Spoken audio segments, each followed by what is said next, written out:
മഴ തോരും മുൻപിൽ ബാലചന്ദ്രൻ കോപപ്പെട്ട് എല്ലാ സത്യങ്ങളും തുറന്നു പറയുന്നു. കാറ്റത്തെ കിളിക്കൂടിലാവട്ടെ സുഭാഷ് നീതുമൊത്ത് സംസാരിച്ച് സൈറ്റിൽ വിഷമിച്ചിരിക്കുന്നതാണ് കാണിക്കുന്നത്. എല്ലാവർക്കും പുതിയൊരു വീഡിയോയിലേക്ക് സ്വാഗതം. ബാലചന്ദ്രൻ പറയാണ്, നിങ്ങളുടെ ഈ അമ്മ വിവാഹത്തിന് മുമ്പ് മറ്റൊരു പുരുഷനുമൊത്ത് ജീവിച്ച ആളാണ്. ഒരു പെൺകുഞ്ഞിന് പിഴച്ചു പറ്റവളാണ്. ആരാണ് ആ കുഞ്ഞെന്ന് നിങ്ങൾക്ക് അറിയണ്ടേ? അവളാണ് 3 ദിവസം മുമ്പ് വരെ നിങ്ങൾക്കൊപ്പം ഉണ്ടായിരുന്ന നിങ്ങളുടെ പ്രിയപ്പെട്ട അലീന ചേച്ചി. ഇത് മതിയോ വൈജെ? എല്ലാവരും ഞെട്ടി നിൽക്കുന്നതാണ് കേട്ടോ കാണിക്കുന്നത്. എന്നാൽ ഇതെല്ലാം പറയണമെന്നുണ്ടെങ്കിലും ബാലചന്ദ്രൻ ഒരു അക്ഷരം മിണ്ടാതെ റൂമിലേക്ക് കയറി പോകുന്നതാണ് കാണുന്നത്. പിന്നീട് ബബിതയും റൂമിലേക്ക് പോവാണ്. കൂടെ കൃഷ്ണമോളും രോഹിത്തുമുണ്ട്. രോഹിത്ത് ചോദിക്കുകയാണ്, എടി നിനക്ക് ഇതൊക്കെ അവിടെ വെച്ച് പറയണമായിരുന്നോ? മക്കളുടെ മുമ്പിൽ അച്ഛൻ അമ്മയെ അടിക്കുമോ?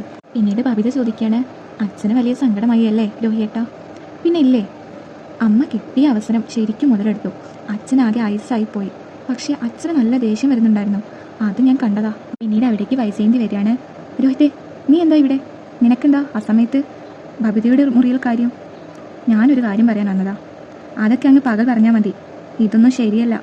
രോഹിത്ത് വൈജയന്തിയെ നോക്കി പോവുകയാണ് കേട്ടോ.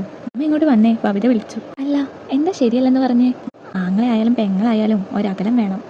അമ്മ ഞങ്ങൾ തമ്മിലുള്ള അകലം നോക്കാനാണോ ഇത്രയും കാലം അമ്മയ്ക്ക് ഇഷ്ടമുള്ളിടത്തൊക്കെ പോയി നിന്നേ? അങ്ങനെയെല്ലാം പറഞ്ഞ് അവർ തർക്കിച്ച് വൈജ റൂമിലേക്ക് പോകുന്നതാണ് കാണിക്കുന്നത്. ഈ സമയം ബബിതയുടെ ഫോണിലേക്ക് അലീന വിളിക്കുകയാണ് കേട്ടോ. മോളെ, എന്തൊക്കെയുണ്ട് അവിടെ വിശേഷം? പ്രത്യേകിച്ചൊന്നുമില്ല, ഇന്നലെ ഞാൻ പറഞ്ഞില്ലേ അതൊക്കെ തന്നെ വിശേഷങ്ങളെന്ന് ബബിത പറയാണ്. പിന്നീട് സംസാരിക്കുകയാണ്. വൈജയന്തി മാറ്റിയ റൂൾസിനെ കുറിച്ചെല്ലാം അവിടെ ഉണ്ടായ പ്രശ്നങ്ങളും എല്ലാം പറയാണ് കേട്ടോ ബബിത. അലീന ഇതെല്ലാം കേട്ട്, സാരമില്ലടി പോട്ടെ, നിങ്ങൾ നന്നായി പഠിക്കേ. എന്നെ കാണണമെന്ന് തോന്നുമ്പോൾ ഞാൻ അവിടേക്ക് വരും. വീട്ടിലേക്കല്ല, കോളേജിലേക്കോ സ്കൂളിലേക്കോ എവിടേക്കെങ്കിലും വരാം. അങ്ങനെ പറഞ്ഞ് ഫോൺ ഓഫ് ചെയ്യാണ് കേട്ടോ. പിന്നീട് കാണിക്കുന്നത് കുളത്തുപുഴയിൽ സ്റ്റാൻലിയും ഔതപ്പച്ചനും ഇരുന്ന് മദ്യം കുടിക്കുന്നതാണ്. അതോടൊപ്പം ബാലചന്ദ്രൻ വന്നത് തൊട്ട് ഉണ്ടായ എല്ലാ കാര്യങ്ങളും സ്റ്റാൻലി അപ്പച്ചനോട് പറയുന്നുണ്ട്. അപ്പച്ചനാവട്ടെ ഡ്യൂപ്ലിക്കേറ്റ് ചിന്നമ്മയെ അലീനയെ ഒത്തിരി ഇഷ്ടമായിരുന്നു കേട്ടോ. പിന്നീട് സ്റ്റാൻലിയോട് പറയാണ്, മതി നീ കുടിച്ചത്, പോയി കിടക്ക്, നീ വല്ലാതെ അങ്ങ് ഫിറ്റാണ്. ഈ സമയത്ത് അപ്പച്ചൻ അലീനയുടെ മുറിക്കരികിലൂടെ പോയപ്പോൾ അലീന ഉറങ്ങിയിട്ടില്ല. മോളെ, നീ ഉറങ്ങിയിട്ടില്ലേ? മോളെ, നീ എന്തിനാ കരയണത്? എന്തു പറ്റി? എനിക്ക് കരച്ചിൽ നിർത്താനാവാതെ വിതുമ്പി പൊട്ടിക്കറിയാണേ.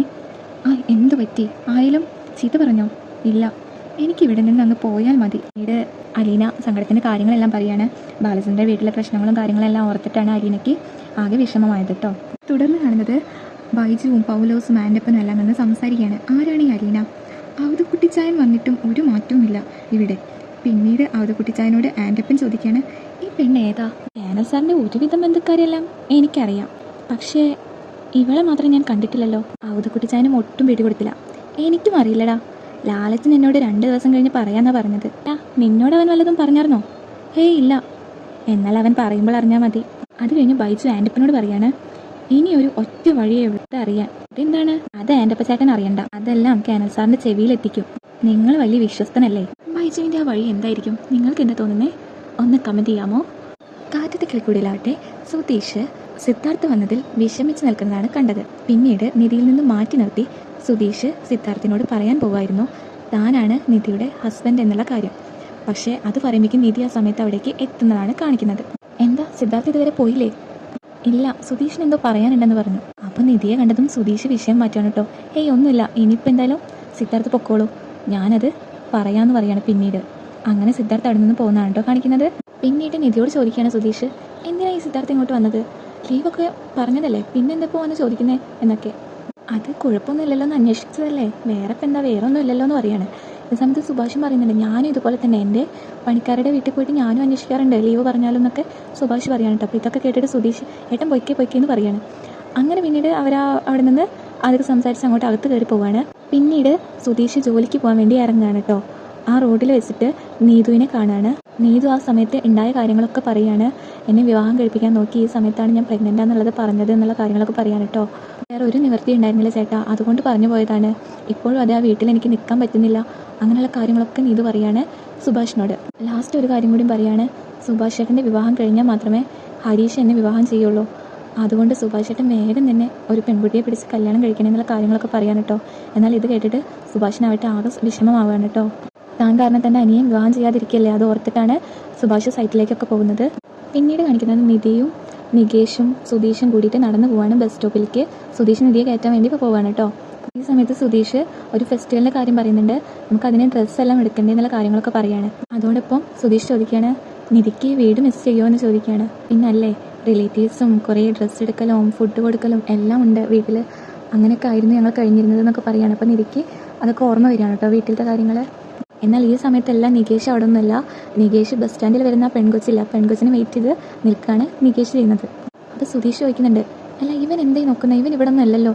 അവൻ നിധി പറയാണ്, അത് ആ പെൺകൊച്ചില്ലേ, അതിനെ കാത്തു നിൽക്കുകയാണ് നികേഷ്. അങ്ങനെ ആ കൊച്ച് വരുന്നുണ്ട് കേട്ടോ. അങ്ങനെ നികേഷ് അവളെ നോക്കി ഇങ്ങനെ നിൽക്കുകയാണ്. ഇവരാണെങ്കിലോ ഇവിടെ നിന്ന് സംസാരിക്കുന്നുണ്ട്, നിധിയും സുധീഷും കൂടിയിട്ട്. പിന്നീട് കാണിക്കുന്നത് സൈറ്റിൽ വിഷമിച്ച് നിൽക്കുന്ന സുഭാഷിനെയാണ്. ഈ സമയത്ത് ബായി വരുന്നുണ്ട് സുഭാഷിൻ്റെ അടുത്തേക്ക്.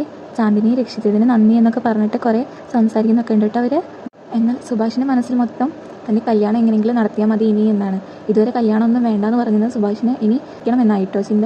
അങ്ങനെ ബ്രോക്കറോട് വരാൻ പറയുകയാണ് സുഭാഷ്. അങ്ങനെ ബ്രോക്കർ വരികയാണ്. അപ്പോൾ സുഭാഷ് പറയുന്നുണ്ട്, ചേട്ടാ എങ്ങനത്തെ പെൺകുട്ടി ആയാലും എനിക്ക് കുഴപ്പമില്ല, എൻ്റെ വിവാഹം വേഗം നടത്തണം എന്നാണെന്ന് പറയാൻ കേട്ടോ. അപ്പോൾ ബ്രോക്കർ ചോദിക്കുന്നുണ്ട്, എന്ത് പറ്റി, ഇതുവരെ വിവാഹമൊന്നും വേണ്ടെന്നായിരുന്നല്ലോ പറഞ്ഞിരുന്നത്, ഇപ്പം എന്ത് പറ്റി എന്നൊക്കെ ചോദിക്കുന്നുണ്ട്. എൻ്റെ കല്യാണം കഴിഞ്ഞാലേ ഹരീഷ് വിവാഹം ചെയ്യുള്ളൂ, അപ്പോൾ എനിക്ക് എങ്ങനത്തെ കൊച്ചാണെങ്കിലും വേണ്ടില്ല, ഞാൻ കിട്ടിക്കോളാം, എനിക്ക് വേഗം നടത്തണം എന്നെല്ലാം പറയാൻ കേട്ടോ സുഭാഷ്. അവിടെ വെച്ചാണ് തീരുന്നത്. പിന്നെ ചാനലിൽ മുൻപത്തെ വീഡിയോസ് എല്ലാം ഇട്ടിട്ടുണ്ട്, അപ്പോൾ എല്ലാവരും ഒന്ന് കയറി കാണണം, സബ്സ്ക്രൈബും കൂടി